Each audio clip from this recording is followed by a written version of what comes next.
Malayo ang tinahak namin mula sa Barangay Mati papuntang Pinaypayan upang alamin ang pangkabuhayan ni Auntie Merly.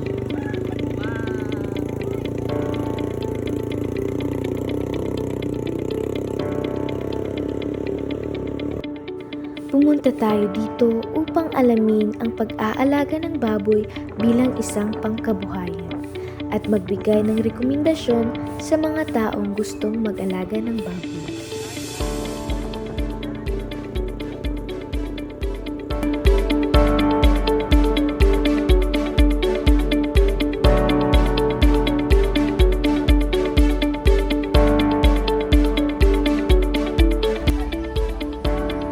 Andito tayo ngayon sa Pinaypayan kung saan aalamin natin ang pag-aalaga ng baboy bilang isang pangkabuhayan. Nakarating na kami sa aming destinasyon at pinuntahan na namin si Auntie Merly.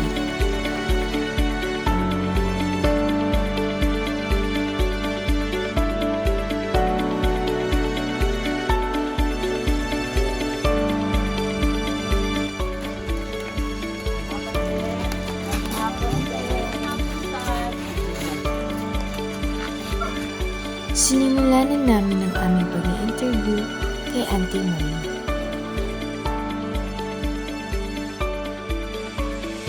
Mayong hapon, te. Mayong hapon sa Pwede rin ang no? Ano sa'yo pangalan mo, te?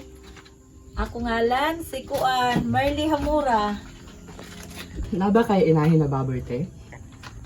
Karon wala na kay nabaligya naman ako pero daon ko'y mga bigayonon na sad na duha ka buok. So te, unsa may mga kalisod nimo nga naagihan pag mga anak na ang baboy? Lisod pero kay isa man mi kabulan jud dito maghigda sa tangkal kami akong bana magatiman kay magpatutoy tapos kwaon na sad siya. Lisod pero at least malipay gihapon kay makakwarta man pagmahalin ng mga baktin. Sige, salamat te.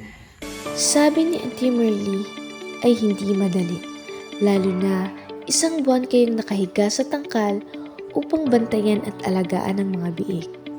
Gayunpaman, mababayaran din lahat ng pagod at hirap pag nabenta na ang mga ito.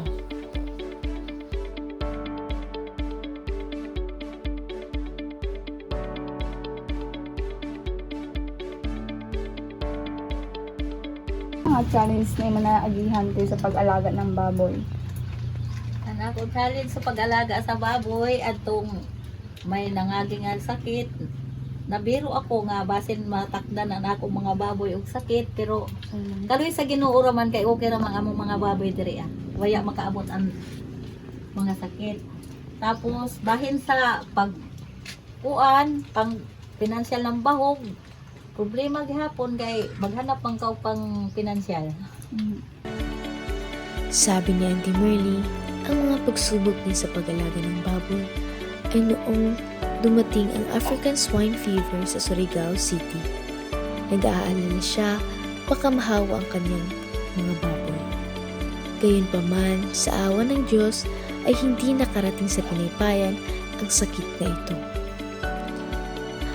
Problema rin daw ang mga pagkain ng baboy dahil kailangan mong maghanap ng pera upang mapakain ng mga ito.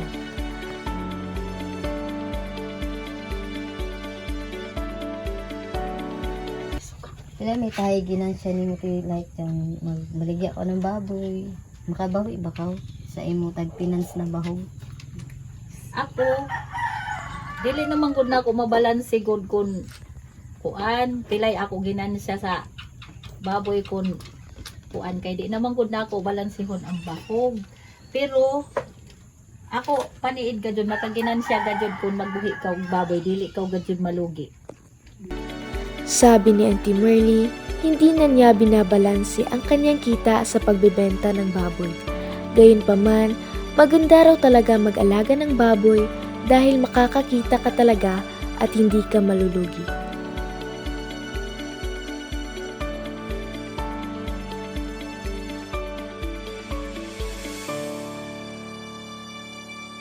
Pila pod kabuyan pwede mabaligya ang mga baboy na patining kay.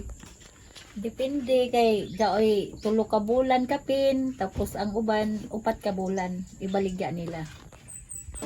Sabi ni Auntie Merly, 3 buwan o 4 na buwan ay pwede nang ibenta ang mga patining na baboy.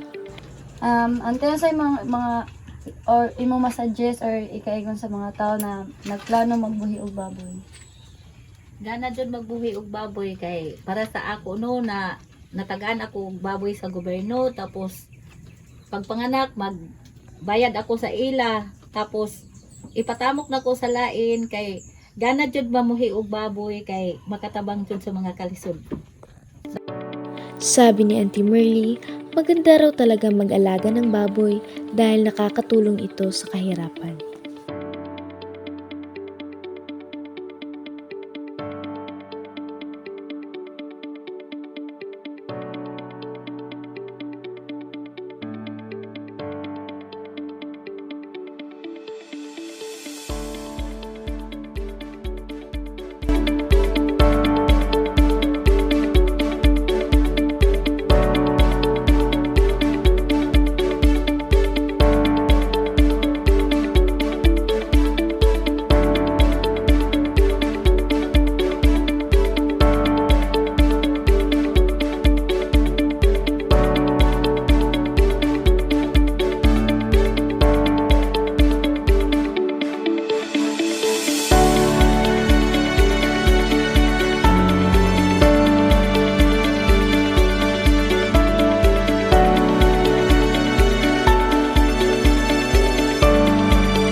Nagpapasalamat kami kay Auntie Merly sa oportunidad na ma-interview siya at malaman natin ang kanyang karanasan sa pag-aalaga ng baboy bilang isang pangkabuhay.